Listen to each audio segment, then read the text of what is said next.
What is up, everybody, and welcome back to another NBA 2K17 Pro Am game. We brought the slasher out once again today. Looking to make some nice cuts, looking to get some flashy dunks, slasher things, you know, basically do what Jay just did right there, actually. But what I do want to talk about during today's video is I want to give you guys a little oral history on how our squad was formed, our Pro Am squad, our main core, how we all got together, because we've been around for quite a while. If you guys don't know the main core by now, it's myself, Walsh, Michael, Josh, and Brian, who's not in this game. Jay's in instead as we get that dunk.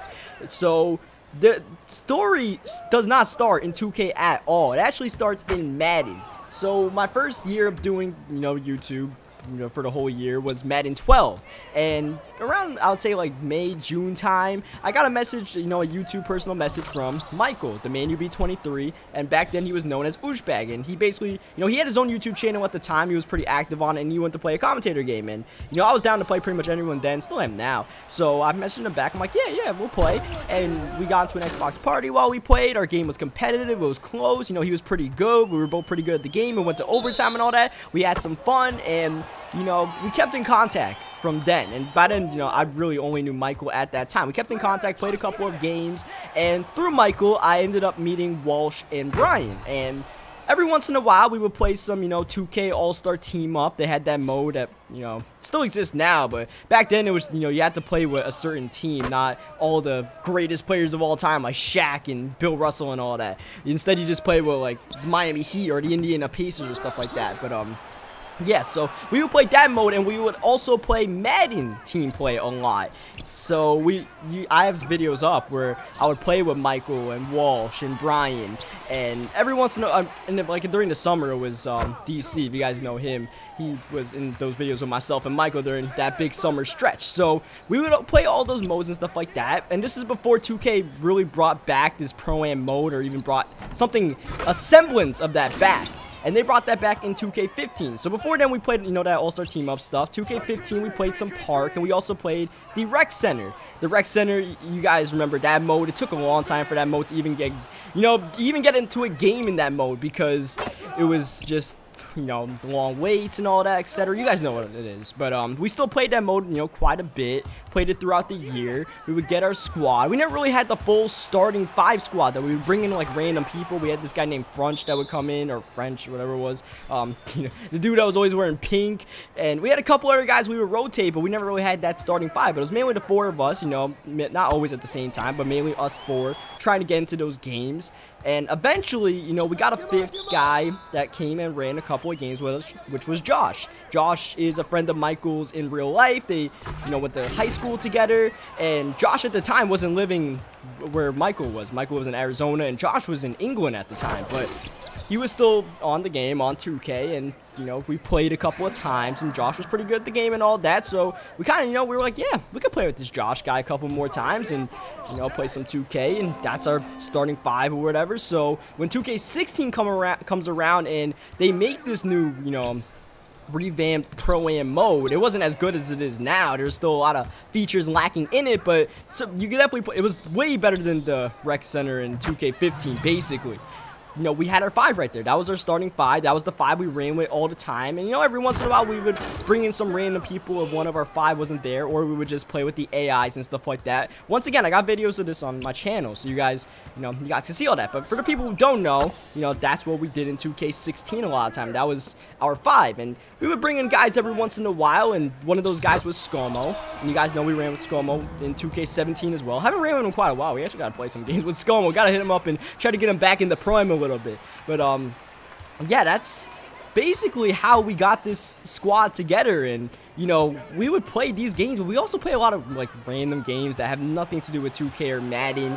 Like, we would play some Grand Theft Auto, even the most random games like Trivial Pursuit on the Xbox. We would play that game. So we have a pretty close bond with us, our 5, which goes beyond playing just, Pro-Am or playing Team Up in Madden when it existed, or Team Play, I should say. So, it's a close bond. These guys I consider pretty good friends, so that's what makes, playing this mode so much fun, why I play it so much. You guys might wonder why. In the world, I play this mode almost more than, or I think I do play this Pro mode more than I did Madden this year, but it's just because, it's fun to play with these guys, and, we're in Skype calls all the time, and we just hit up the promo line. We all like the game of basketball, and that's a lot what it comes down to. A lot what our bonds come down to is, you know, we like basketball, we like football. Not so much Josh. He's more into, you know, soccer and stuff like that. He's not big into football, but he's big into basketball. That's the main thing that brings us to this specific Pro-Am squad. But the rest of us, you know, we're all, you know, NFL fans as well. As you see, they're going to turn the ball over right here. We got a nice little 9-point lead, and also a big-time first half. A lot has been going on about this, especially in the second quarter. We heated up.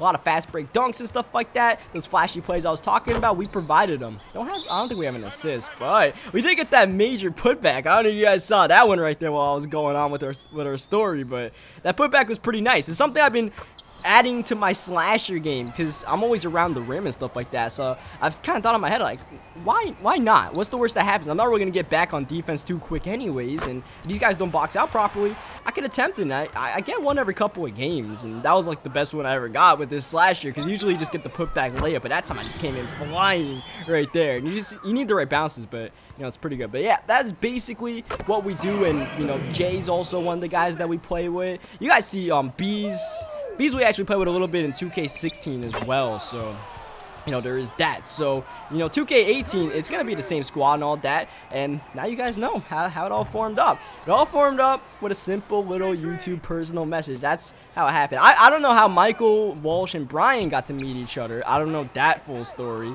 Maybe Michael can tell that story on his own time. And if you're wondering, Michael doesn't really do his YouTube channel anymore. He kind of just outgrew that, I guess. He's, you know, doing his own thing right now. He's in college. He's trying to graduate and all that, so he doesn't really have much time for it anyways, I guess. So you guys were wondering about that, but it is the man UB23. It's the same as the gamer tag. You want to check out some of his old videos. He hasn't posted in over a year though. As you see, he's dribbling with the ball, trying to get something going, finding Josh with the reverse, and it goes in. What a nice move. But these guys are starting to slowly cut back into this game, and mainly it's with their offense right here that we're not really doing a good job of containing. On our offensive end, we're doing a good job. We got 50 points, and it's not even the fourth quarter yet. But we're not going to stop them. It really doesn't mean jack. Like, if we put up 50 and they put up 50 as well as they do just that, it's a close game. And really what we're doing on offense doesn't really matter. We can't stop them, as we're going to get the ball right here. And I accidentally pump faked like 50 times right there. I was trying to go baseline, and my dude just kept on pump faking. I was trying to, you know, get the analog stick to move, and eventually I just ended up, I guess, shooting the ball right there, getting blocked while trying to get that baseline drive. I was trying to get a reverse, but it just never happened as Jay takes that not so good shot and ends up missing. And yeah, so that's the story right there. We'll get into the game right here in the fourth quarter because it's a pretty close one right here. If you guys have any questions about it, you know, let me know about the little story I made. You guys have any questions about it? Because there might have been a couple of details that I missed out as they end up getting the loose ball, getting the dunk right there, and that's going to give them the lead. So we got Josh in the point guard position right now, hitting Walsh for 3, and he's got it to go. Josh got a playmaker at point guard. I believe Jay also has a point forward, so there's definitely guys that can create their own shot and create shots for others on the floors. They somehow get that loose ball off the rim on that errant pass. So they're getting a lot of loose balls right now. We still got to play defense even after, and unfortunately not able to on that possession. We are rocking that kind of sort of pretty much small ball lineup. We don't have a true center on the floor, as their true center just got posterized. Michael is a stretch big, but he's a power forward, and he's a stretch big, so he's not really much of a rim protector.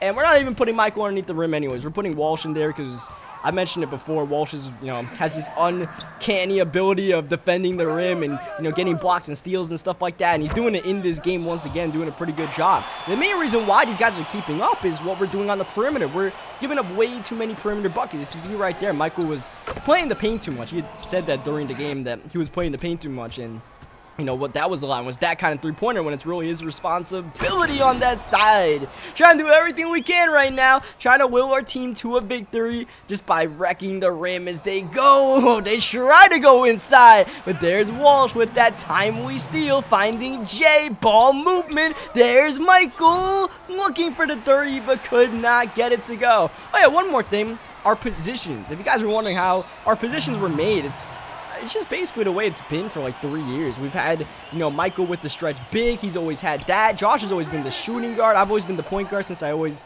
you know, with the Denny Tice guy, he was always 5'11", and I've always made like 5'11" people. This year I had this 6'3" playmaker just because they were so much better.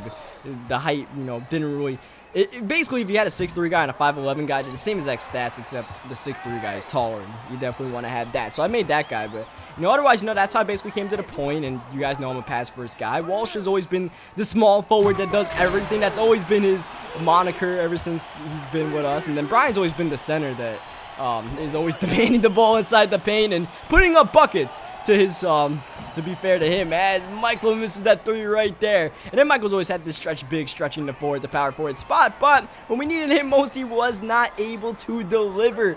And now we gotta get a stop, but oh man, a defensive 3 in a 1 possession game. That could not be the move. This is to give them a 4-point game with 44 seconds left, and they cash it. That one hurt. Walsh was just sitting in there waiting for something to happen, and unfortunately, waited just a half a second too long as they go through Josh, moving the ball, and the shot clock. It's up, no good. But that is the disadvantage of small ball. You don't really get those rebounds, and especially when someone shoots a 3-pointer like that, those long rebounds, that's really fair game for anyone. And they just the ball ended up bouncing in their spot. We got to try to answer as quickly as possible. Look at Michael. Bang! This time he delivers, but I guess he had a foot on the line and it was a 2. So it's still a 3-point game. We still have to foul. And at this point, hope they miss both free throws just to keep it a 1-possession game. Then we got to try to get another 3 of our own, or get a 3, I should say. We didn't even get a 3 to last possession. This free throw up, this free throw good. This guy had 21 points in the game, so he was definitely knocking down his shots, and we just got to get a quick one. Walsh contested, no good. They get the board, and we just foul them at the end. Doesn't really affect the outcome. We're going to end up losing this game, and watch Walsh right here. Bang at the buzzer. I guess that makes you feel a little bit better about yourselves, but we still lost this game nonetheless. Good game to these guys, though. They play pretty good. We should have won this game if we played better defense, but we didn't, so we lost, basically. But, I feel like, there was definitely things we could have done in that game, but it's all good, though. It's the way it rolls sometimes. You got to take those losses to learn how to play better, and I feel like this is one of those games for us. So leave a like in the video if you guys enjoyed it. Subscribe for more 2K17 Pro-Am games. Now that you guys know the story, you guys get a little bit more, into it, and I'll catch you guys next time.